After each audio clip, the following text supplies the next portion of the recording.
special guest sitting here this whole time. Yes, while we rattle on about all the stuff that we're doing. He's so nice and so patient. Yes. So we want to welcome on Dr. Carl Pesta. Yeah. Thank you so much for being on today.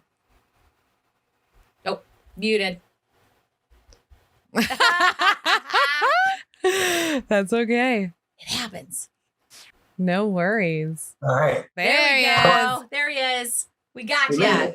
Made it. Ahead out of the lighting. It's great to join you guys. Thanks so much for having me. And what an exciting lineup you have. Thank you. We're pretty excited about it. It's the first one, the only one. And we're going to celebrate this community with a night every full of year. awards. That's right. Every year. Every year, man. And you're welcome. I could attend as well. Yes. Oh my God, Dr. Pesta, that'd be awesome if you came. If you were able to come, we would, roll out the pink carpet for you. That's right. I'm excited. Yeah, it's November 12th, so come hang out. Come to Portland. We've got a lot of people coming in, so we're really excited about it. Yeah. And Mel, Dr. Patterson's one of my favorite people. She's just awesome. Oh, good. So I know her very well. I was just with her in Miami a little while ago at a conference, and she just such energy. I love her personality. She's great to hang out with. Oh, she's a fun one. Like me and her matched really well. Yeah. Like it's kind of interesting. You match your surgeon and I match mine like perfectly. Yeah. We're both, me and my surgeon will talk for hours, and your surgeon, Dr. Thompson or Dr. Patterson and Mel, they are just like, let's get it done and move on. Yep. We're to the point. Yep. Straight shooters. Like, so good. Oh, that's so great. Well, I was thinking back to where we all met. You guys remember where that was? Yes. It was a little better setting than Vegas. Currently. Yes. That was a fun weekend. That was a great weekend. It really was. Yeah, I had a great time there. It was my first event with them, and I just loved it. Absolutely loved it. Yeah. It was really fun. And I don't know if you remember, and this may sound weird, but we were all in the hot tub after, and we had a Benchie member that was having a hard time finding an office.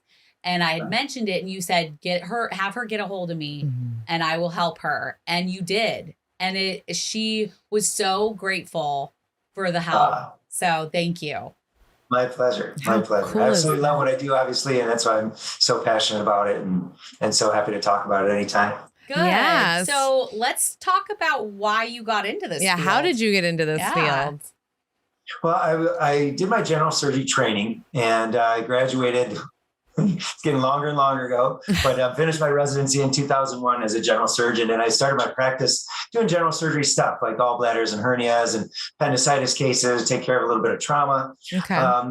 And there were a few surgeons that were at the hospital where I started my practice in Michigan. By the way, I'm practicing in Michigan, Detroit area, just about 25 minutes northeast of the city. And there were some other surgeons doing it. And I in my training and during residency, it was, bariatric surgery wasn't really a thing then. It was still kind of early. Yeah. Even though, it's dated back quite a while, but still in my training, it wasn't really a big thing. And so there were some surgeons at the hospital who were doing it, and they were moving on to another program somewhere else in the city. And the hospital, of course, loved the volume, loved the patients. And they, me being a new surgeon on staff, they said, "Hey, Dr. Pesta, would you like to, take over the bariatric program?" And, sure, I would love to. And so my introduction was working with these surgeons, and we got a couple other surgeons together, and we started working. Now that was back when bariatric surgery was primarily done open with an open incision. So, it wasn't, though some of the earlier guys started maybe a little earlier. I started the laparoscopic approach around 2005. So 2 or 3 years into my bariatric practice. So we did a lot of open surgeries back in the day. What is that like exactly? Like for opening? Well, yeah. So, it's dependent on the patient size, and men versus women are different. But you make the incision and, getting into the abdomen itself. So, we've got multiple layers. We've got our skin layer, we got our fat layer, we got our muscle layer, and then we get into the belly where the guts are. And so, you could go through, 4 to 6 inches of adipose tissue or fat tissue before you got into the abdomen. Wow. And then literally reaching in, you could be elbow deep. Some people say I'm elbow deep in something, and you'd be working down in the stomach while your elbows are at the level of the skin. So holy crap. It was a completely different world. Yeah. So recovery was obviously a lot tougher with the bigger incision, but people managed and they did well. Yeah. But that's how I got started. And so, I mean, ever since then, I had a great buddy that I worked side by side with for probably 15 years, Dr. Keith Marshall, who's now retired down in Florida, but a really great mentor and taught me a lot about the art of bariatric surgery and working with patients. And, then I expanded from there, but it's just been so phenomenal. I love every aspect of it. Yay. How incredible. What's your favorite part of doing bariatric surgery? Well, it has to be the results. Now, if you go to, the operation itself, I mean, especially, now I do both laparoscopic and some robotic surgery. And it might sound funny saying this, but it's almost like a video game. I mean, you're in the motions and you're operating on a screen, especially with the robot. You're operating with your hands, but you're away from the patient. The robot is docked inside the patient and doing the maneuvers, but you're controlling it with your hands. Right. It's fully surgeon control. But I mean, you've got a good case, you got a good crew with you, a little bit of music playing in the background. That's the fun part of the operation. Now, what I really love about bariatric surgery is just the interaction with the patients.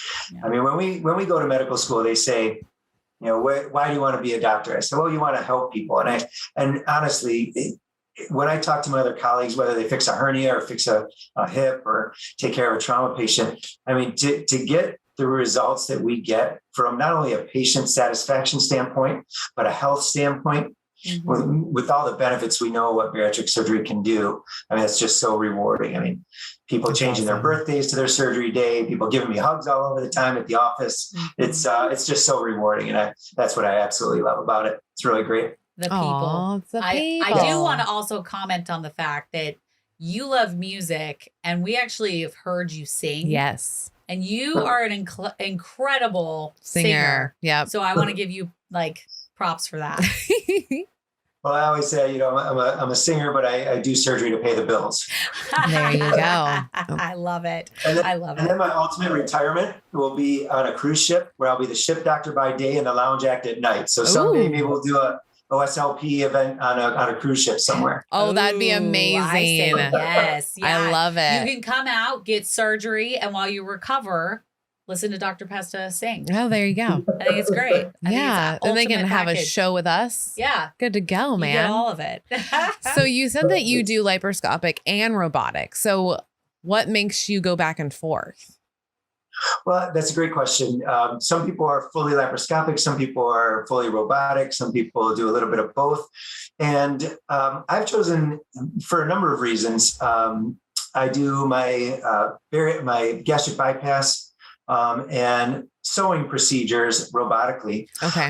It's a more complex procedure also. The sleeve procedures, I just have a perfected technique that I really like, that are very efficient, and I like it laparoscopically. But really where I built out into my robotic practice was my assistant. I had this sweet nurse. Her name is Tracy.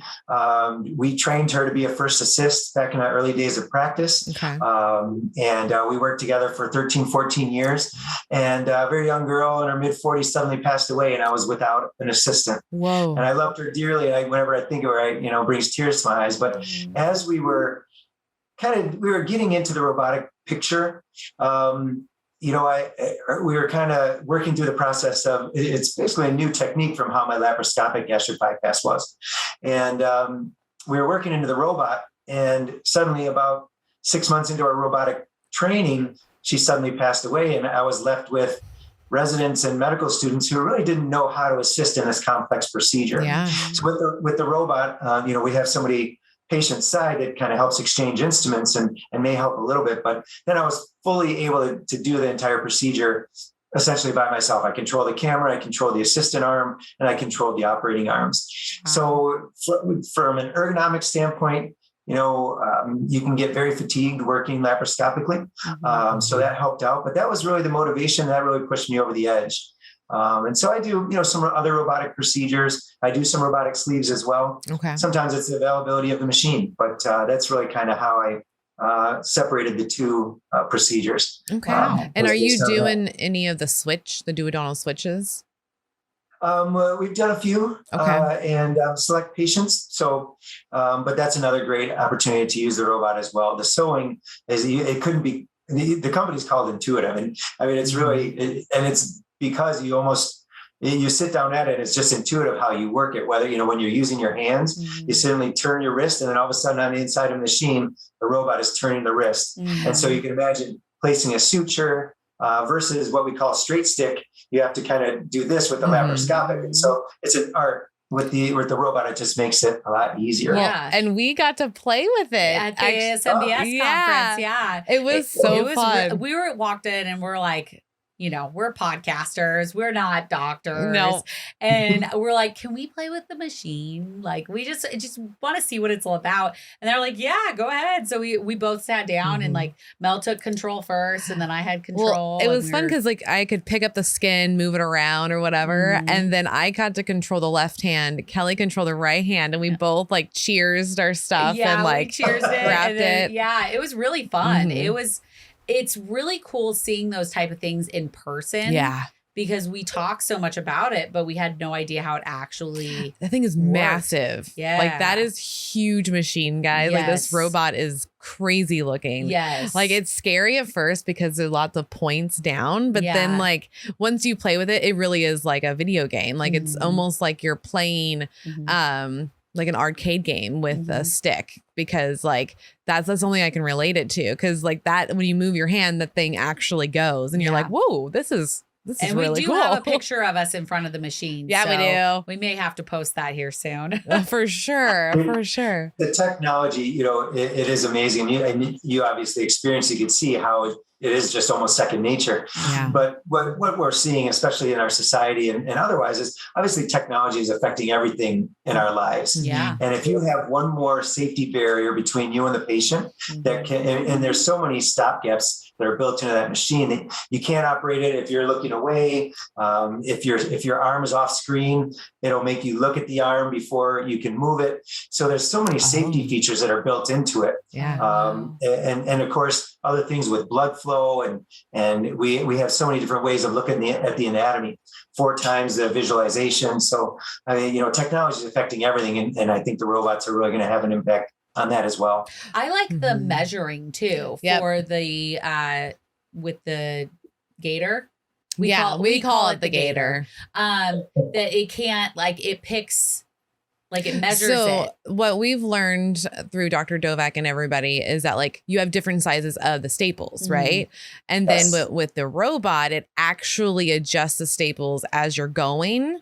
So that way it actually mirrors what it needs to be for your body. Cause like my body might be a little bit different than Kellie's. So like, it's just going to actually, like, the technology is so cool that it actually like goes a little bit down, then it comes a little bit back up. Right. Is that what I'm understanding? It'll give you feedback to know if the tissue is too thick or too thin. Yeah. We're not quite to the level where it'll actually deliver the appropriate staple. That will be the next iteration, I think. Okay. But it'll tell you, okay, this tissue is too thick. You need to switch to one of those other staple loads that you were talking about. Yeah. But yeah, technology continues to advance. Yeah. It's pretty rad. So speaking of the ASMBS conference. Yeah. Like, tell us, because you're in the inner circle of, I'm going to call it the inner circle of the ASMBS. So can you tell us what the ASMBS is and what the difference between like the foundation side and then, the society side. Yeah, the society side. Absolutely. So the ASMBS stands for the American Society for Metabolic and Bariatric Surgery. And, when I joined back in 2005 or something like that, it was just called the ASBS, American Society of Bariatric Surgery. As research and developments became, we really learned that it's not just about rerouting the plumbing, it's about the metabolic aspects. And so it's so important to add that word metabolic. So American Society for Metabolic and Bariatric Surgery. And so it's been that way for quite a while. And that is really the parent society and the largest society that in the United States that deals with the disease of obesity from a surgical standpoint. Okay. There's a lot of other societies, obviously, that deal with the disease. But from the surgical standpoint, it really is the leader. And we have branches now with part of the International Federation of Surgical Obesity. If so, we've got a chapter with them. But it's really the go-to for education when it comes to surgical knowledge in bariatric surgery. So I've been a part of the society for a long time. I love attending the meetings. It's great networking, and a great opportunity to just catch up on what's the latest, what's happening. We learn tips and tricks of how to improve our techniques. We network with each other. One thing people say is that surgeons are very competitive, and everybody thinks that, they always say, if you ask two surgeons who are the best two surgeons in the state, he's going to have a hard time coming up with the other person's name. So, nice. But really what we've learned, through our networking and through getting together is that we've all got something to learn from each other. And I think those meetings really bring that out. We bring on students and interns and residents who will present their papers, their research, and not to mention it's always in some cool city. So we get to go somewhere and take a little time off from the day-to-day activities. Get together with friends, and I have been honored to do a lot of speaking at the society meetings. It's been really great.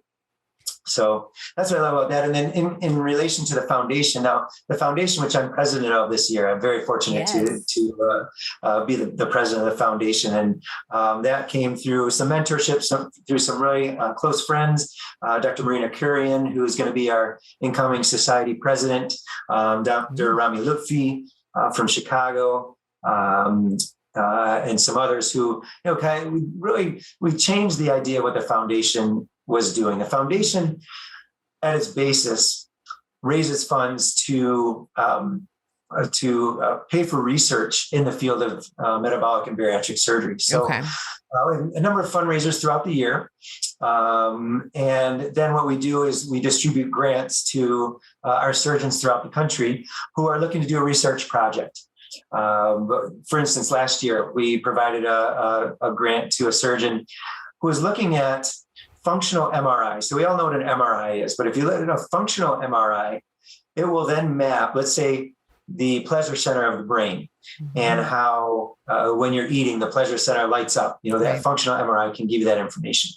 Well, he's looking at how after weight loss surgery, patients who have weight regain, what is that functional part of their brain doing? So we were able to fund some of this research. Oh, that's cool. And that's really what the foundation is about.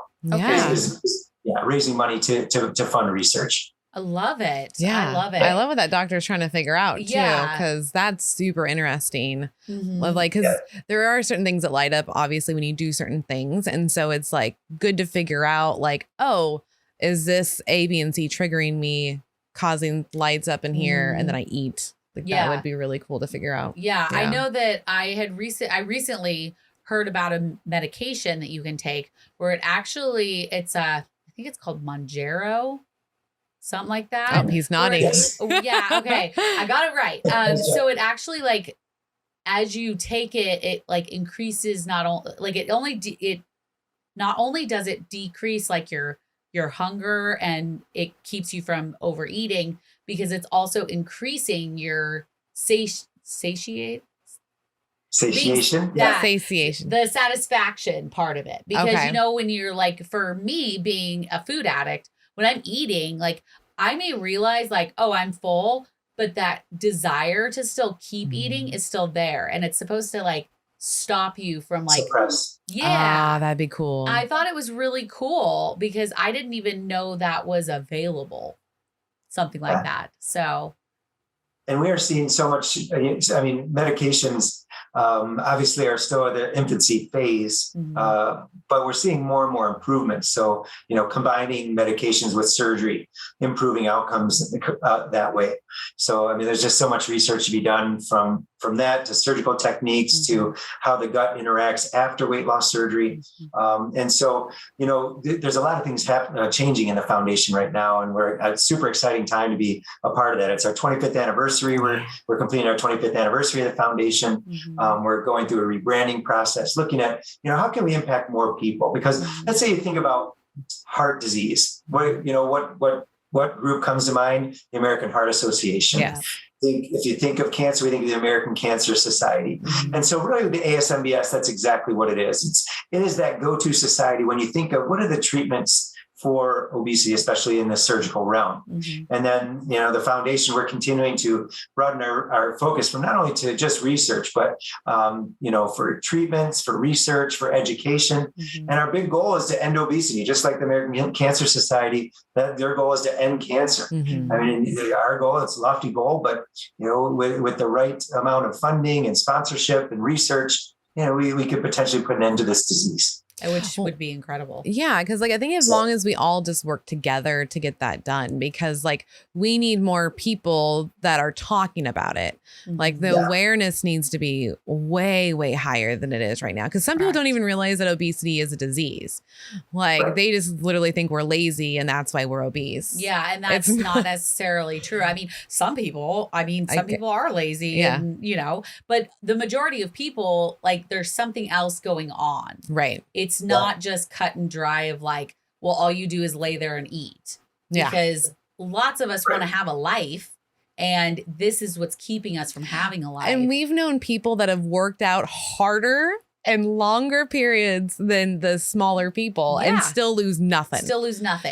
Or they just maintain or lose a little bit. It's because of what's going on inside their body and their body chemistry. And I think we got to shift the focus to it's a disease. We need to help each other and figure out what is part of the disease is hurting you, because it might be different for us. Mine might be different than yours. So it's hey, we just got to figure it out. And the best way to do that is bring awareness. To piggyback on top of that, when we did our live episode at the Bariatric Society last November, we talked with Dr. Shapiro, and she said that food addiction isn't even considered a real addiction. It's not classified as an addiction. Even though it hits every single marker. It passes, yeah. And so I think, not only realizing that obesity is a disease, but food addiction, binge eating, that is a disorder. It is an addiction. And we kind of treat it, I feel like once you have bariatric surgery, we kind of treat it like our own brand of AA a little bit. 100%. You have to have your support. You have to have your therapy. You have to have your dietitian. You have to have all those things in place, just like you would if you were an alcoholic or a drug addict trying to get treatment for it. So I think that all of us together can help that happen. Yeah, and just like any of those other processes, there may be relapses, and that's exactly why you need the support of all these other people. And I couldn't agree with you more that still physicians are, with the exception of those that are in obesity medicine, people are starting to get it. But believe me, in the past 20 years I've been in practice, there has been a large shift in the thought process of other clinicians. But there's still a lot of docs that think just the same, and they don't support the surgery. So we're doing our best to educate them as well, to let them know that this is a disease. I mean, listen, we know a lot of lazy, thin people too. Yep. You know what I mean? Yes. Just because you're big or small does not make it the end all be all. No. Yeah, absolutely. So, I mean, you're right. The support is just absolutely paramount. And so what you guys do for the community is, I just couldn't applaud you more. As I mentioned, I started mentioning people that you guys invited me on the show. I mean, my whole crew was so supportive and excited. Oh my gosh, we love these girls. And so I love what you do. And I'm honored to be on here. So thank you. Well, we appreciate you too, because you are a wealth of knowledge. And I think too, is if we can tap into preventative care. I know that's where I like to tap in at, because if we can hit it in the beginning, then we'll have better success in long term, especially with our kids. I have a 16-year-old, but I feel so bad for him because he has my genes. Because no matter what he eats, he gains immediately. And it's really rough for him because he has lots of guy friends that can shovel whatever they want, whenever they want, and they are so tiny. And he's like, Mom, it's not fair. And I go, I know, honey, I'm so sorry. But you can still have those things. It's just smaller, moderation here. And me just even talking to him about it, my parents never did that with us. No. We got to start as parents talking to our kids about food correctly and not be all scared.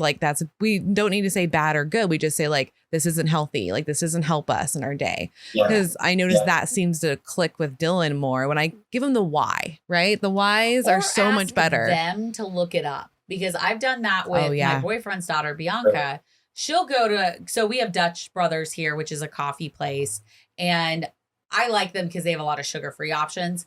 but she does not get the sugar-free options. she doesn't. She gets, it's called a caramelizer with extra caramel. Oh my God, we looked this up. And It's so she FaceTimed me one day and I was like, what are you drinking? And she's like, oh, I got a caramelizer from Dutch Brothers. And I was like, I want you to look that up. I just feel like maybe we should know how much sugar and carbs and things that are in it.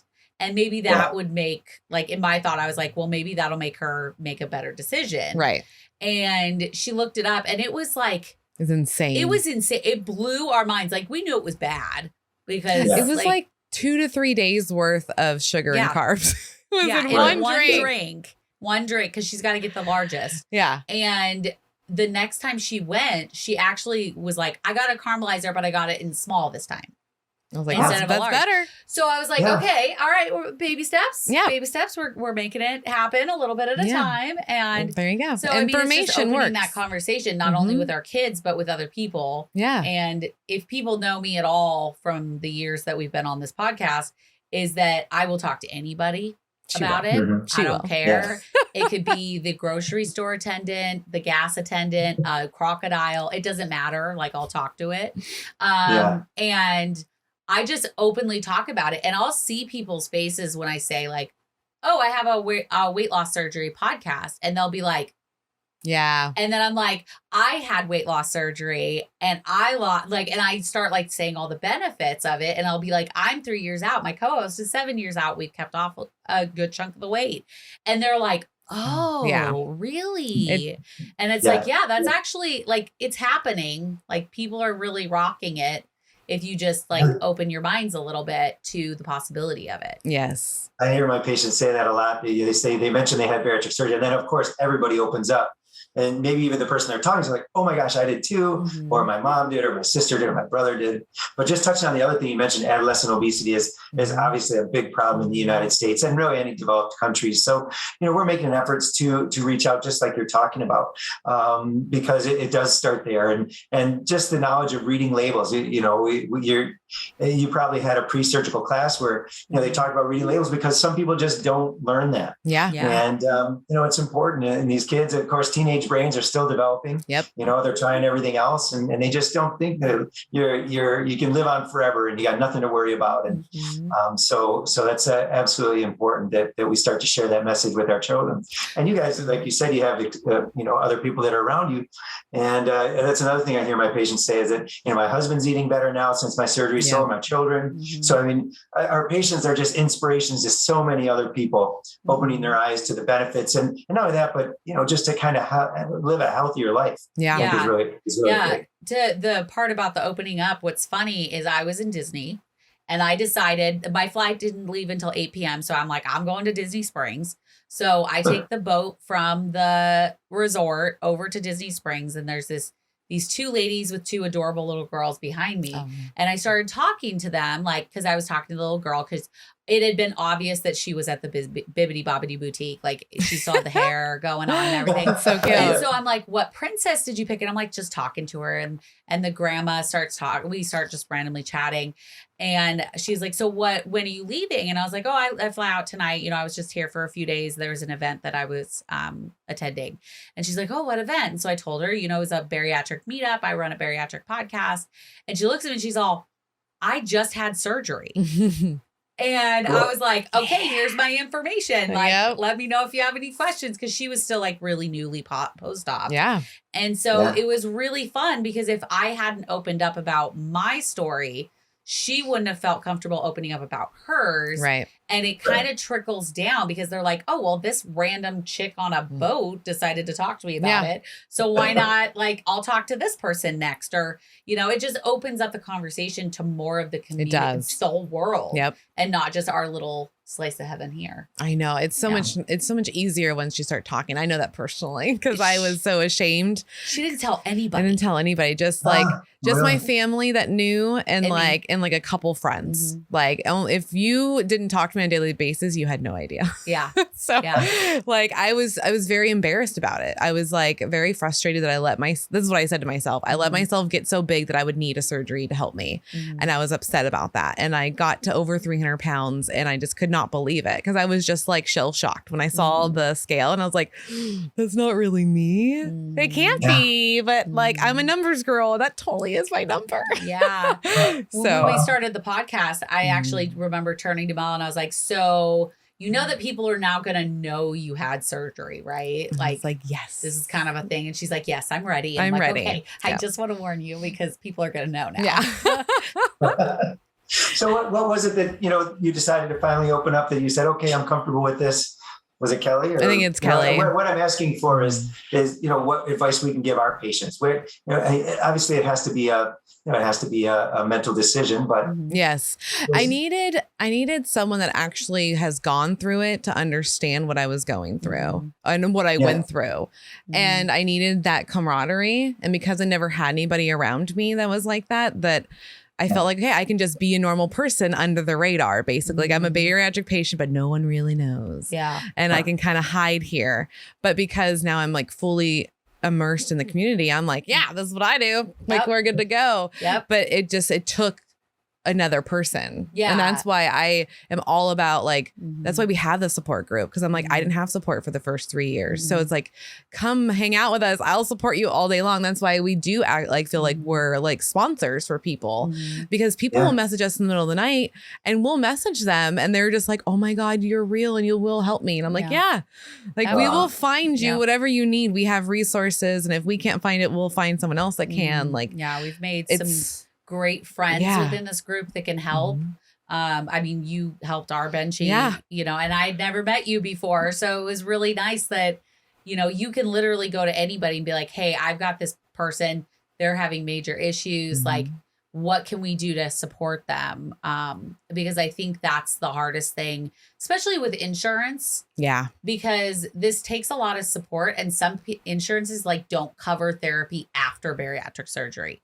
And it's like, if you want them to succeed, you want them to keep this weight off so that you don't have to pay out of pocket for the slew of other disorders that they will get if they're overweight, but you won't cover basic therapy and dietitian appointments. Correct. Cool. Yeah, because I had to pay $500 for my dietitian out of pocket. Yeah. And our insurance was amazing. So that's saying something. Yeah. So. One of the committees that I'm on is called the Access to Care Committee for the ASMBS. And we really look at, there's a big thing we've been trying to push through Congress and the legislation called the Treat and Reduce Obesity Act, where it looks at funding on a national level. So states vary as far as their coverage. So certain states have great coverage, certain states have really lousy coverage. And so that committee that I serve on, we're always looking at who could use that help. Sometimes it's trying to get rid of that 6 months or 12 months of weight, medical management prior to your surgery, or it's looking at increasing coverage for therapy that may be needed afterwards. So, that's another thing that the society does very well. We've got, I think 32 different committees that look at different focuses from patient education to access to care to research. And so, the body of surgeons and integrated health, we all come together at those committees and tackle a number of different things. So that's another thing that the society does very well. I totally get behind supporting that. Yeah, I'm down. In my head, I was like, how do I get to Congress? Who will send me and I will talk to Congress, like about my experiences and all the things that I know and how we all need them. We go to Washington. And so, next time we go, I'll keep you guys in mind and let you know when we go and we meet with the legislators and we would love to have you along. I mean, you guys are just great spokespersons for everything. And that'd be great. Oh my goodness. That would be really a dream come true, Dr. Pesta. Yeah. I might have to take a shot of tequila before we do that because I get a little nervous. It's weird because I own a podcast or half own a podcast and I can talk in front of anybody one-on-one, but you put me in front of a group and I'm like, okay, I need some tequila on me and then I can go out and talk. But the first live event we did, I was actually pacing. Oh, so funny. Like freaking out because I don't do public speaking. I don't like. You wouldn't think that. No, you wouldn't, but it is a thing for me. Yep. So that's when the shot of tequila tradition started coming in. Yep. But I will support that whole mission. Yeah. Like I was like all about, I was like, okay, how do we figure this out? Because that is one of my missions, is to get it to where like it's covered for everybody. Yeah. And like, how do we do that? Because we get it. Insurance is expensive and we can figure that out in the back end, but like we should have coverage for this because it's going to help people live longer, better quality of life, less doctor's appointments, like less surgical stuff down the road. I come from a family full of like heart disease and cancers. Like poor Kellie has had to watch so much shit go down. Like she watched, was it a stroke or the heart attack? It was the heart attack. So me and her watched my dad physically have a heart attack in my living room. And then like a year and a half later, I watched him have a stroke in the living room. Like it is insane, guys, to watch these things happen to your family member and know that it can be prevented. If like my dad just didn't understand nutrition at all. He loved like mayonnaise sandwiches and bologna and fried everything. It can come in a time and a place, but not every day. Not every day. Yeah. And he had no idea. Like I remember when the doctor was like, hey, we need to bring down your sodium level. And he's like, I don't put salt on things. Like they're like, it's the frozen dinners. They have lots of salts. And we're like, oh, like my parents had no idea how to read the label and know what was good and what wasn't. Like they weren't taught that in the 60s and 70s. So they had no clue. So I didn't have a clue. So it's like, hey, some of this stuff is very preventable. Hence why I like preventable care. And we can really help people live longer. Cause my dad was only 59 when he died.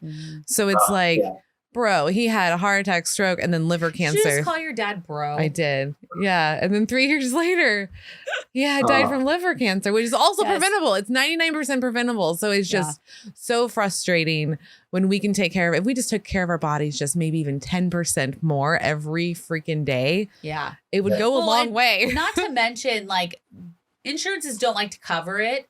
But then like, for my case, like I had to switch insurances. My new insurance plan doesn't cover it at all. So I can't go and see my surgeon, my nutritionist, anything unless I'm paying out of pocket. Yeah. And I'm like, but I already had the surgery. Like it's so confusing. I need this to live. Like I need to be able to go and see my surgeon. And it's basically like, well, I guess you're paying out of pocket for that. And I've had really bad heartburn. I had the sleeve and we were talking about converting it over to bypass, and I had to switch insurances because my ex-husband and like all that stuff. So I had to get off of it. And now I'm like, now I don't have that as an option anymore because they don't cover some of the insurances. Yeah. So, I mean, and that's unfair. Just like, people who have open heart surgery because they smoked their entire life and ate poorly. If they need a revision, it gets paid for. They get all their follow-up care. Yeah. And that's where the bias is still kept, unfortunately. We have some insurances that say, okay, you get one bariatric surgery per lifetime. So, that it's just not fair because we know obesity is a chronic, lifelong disease. It's a constant battle, and we absolutely need support. So I think, and that's why we continue to reach out to policymakers, and we're talking all the time with medical directors of insurance companies, and it's slow progress. It's slow, but there is progress, thank goodness. And I think we'll eventually reach that stage, Mel, where it will be covered, just like hip surgery is covered for, or heart surgery is covered, or cancer surgery is covered. We will get there. And we still have some time, but we have to keep fighting the fight. Oh, yeah. That's right. We'll fight that good fight. Yeah, we're fighting. We will do it. Every day, man. Well, because also, too, it's like, at least there is progress. Slow progress is better than no progress. Yes. Like we totally understand that. And that's why ASMBS is so important, because they're helping the funding for the research, for us to get better, for you to be able to go to Washington, or us to go to Washington and talk and do all those things. Like, and I know they have a walk coming up, I believe, right? For some fundraising. Yeah. Tell us about that. I would love to. The Walk from Obesity is something that's been part of the foundation for a while. And basically it's a fun run, fun walk. Where we get the community together. We just, in fact, had ours for Michigan this past weekend on Sunday, but there is a national walk from obesity. Okay. And that started during COVID. So there used to be individual walks in different states. Basically, somebody would get it started and the local community would show up, patients from different programs, and just an opportunity to get common people together to share their stories, to do something healthy, and to raise awareness and then ultimately raise funds that would then go back to the foundation. And so our national walk from obesity, which again, like I said, started during COVID because we couldn't have together walks. It really worked out great. All of a sudden we had everybody online walking on the same day, raising money towards the same goal. And it was a huge success. So now that we're able to get back together, we're doing both. We have both the in-person walks like we did here in Michigan.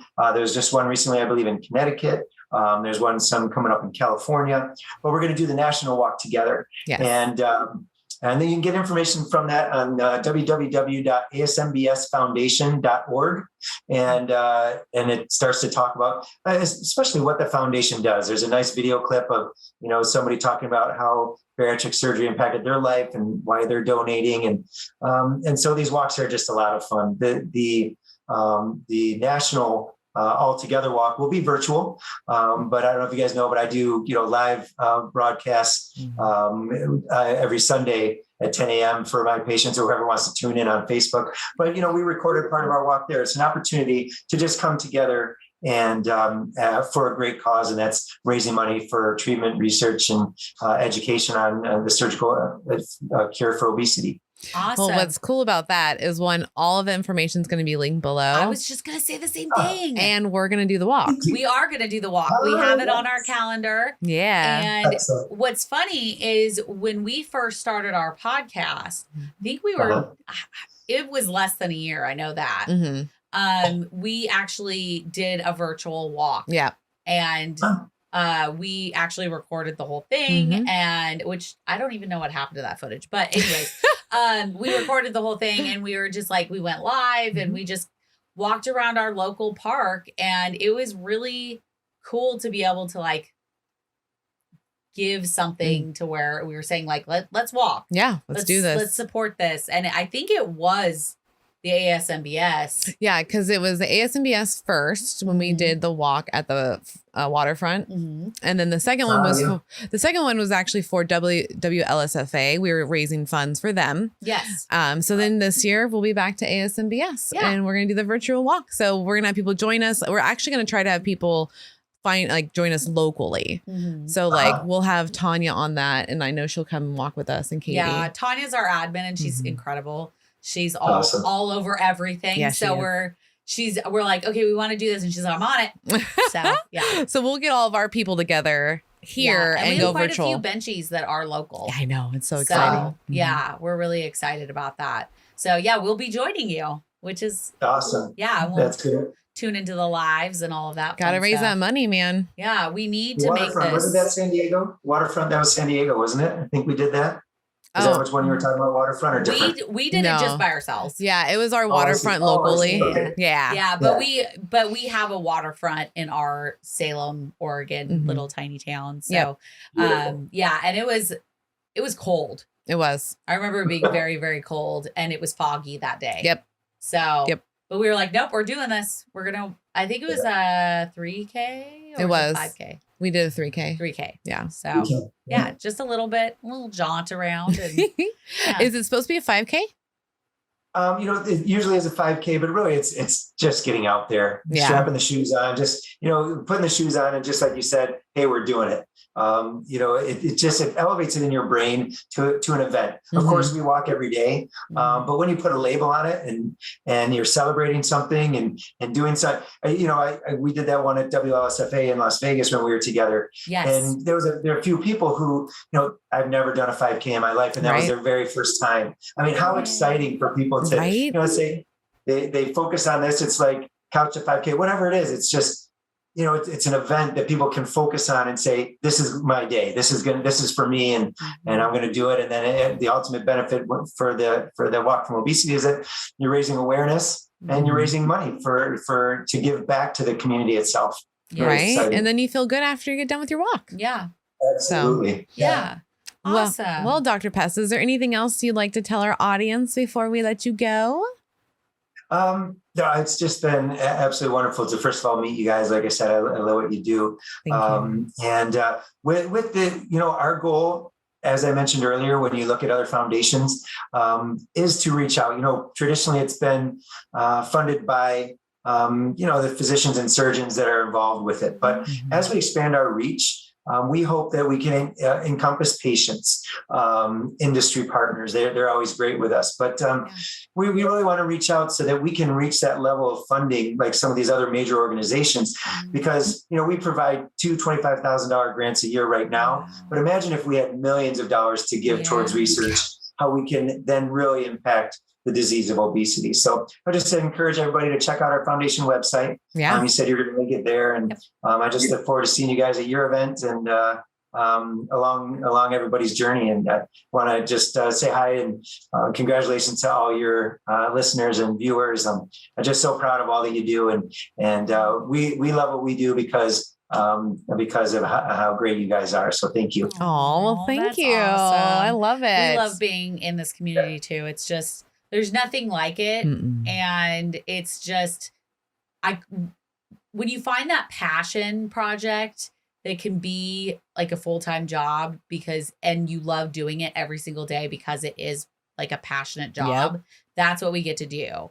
I was actually at Starbucks earlier this morning and the lady was like, "Oh, what are you doing today?" And I was like, "Oh, going to work, like, just normal." And she's like, "Oh, you really like your job?" And I'm like, "I love my job. Like I get to help people and I get to bring awareness to this huge community of people that are actually really, really cool. And we're not just over here dying. Right. Or gaining. Back. Like, I have one more thought. And that, that goes for, you mentioned some great people that are really involved in the community. Some of my, closest colleagues, Dr. Dovik, Dr. Patterson, and there's so many others. There are a lot of us that are super passionate about that. But some patients may come across a surgeon who really isn't into it. And I just encourage, if you have one of those docs that, just isn't doing it for you, to look around, because, a lot of, we're willing to take patients and that aren't getting the feedback that they need from their docs. Because for some docs, and I met them in meetings, it's just a job to them. And if you're feeling that from the surgeon, I encourage you to look around. There's plenty of us around who are absolutely passionate about what we do and want to be a part of your journey as well. Yes. I'm glad you mentioned that because we actually did not know that you could interview your surgeon. Yeah, you guys can interview them. You don't have to go with them. We did not realize that. We were lucky, and the ones our insurance sent us to are incredible. We love them. But some people are not that lucky. So if you are a part of that, like, get a hold of us, get a hold of Dr. Pesta, and let's get it figured out to where you get the surgeon that you deserve. That's right. Because everybody deserves to have a surgeon that actually cares about them and their journey, not as a whole, You know what I'm saying? Yeah. I do. I'm still lagged. I'm still jet lagged. Well, the Disney hangover. Right? Oh my God, it's so real. And she's still wearing Disney. I am. I'm wearing my 50th. Let me move that. My 50th. I love it. Thanks. She's so cute. I bought way too much stuff. So, I told my boyfriend, I was like, I'm bringing cash. This is all I'm spending, blah, blah, blah, blah. I had a whole plan. Well, you walk into the Disney store and you're just like, I'll take this and 4 pairs of ears and we're good. We're good now. I literally walked into a store and I'm like, this one, this one, this one, and this one. And I just bought 4 pairs of ears that I am probably not even going to wear this trip, but they came home with me. I have them now. And next trip I will probably buy 4 more. It's an addiction. It's a horrible I'm a huge fan. My wife skated for Disney on Ice for about 5 years when I was in residency. So I can probably do any line from Aladdin, Beauty and the Beast, and a few other Disneys. But yeah, it was great to see. I would love to hear you do Aladdin. I love Aladdin. I love Aladdin. Yeah. So maybe if you're here for the award show, we can set up a mic and you could sing a Disney song or two. I mean,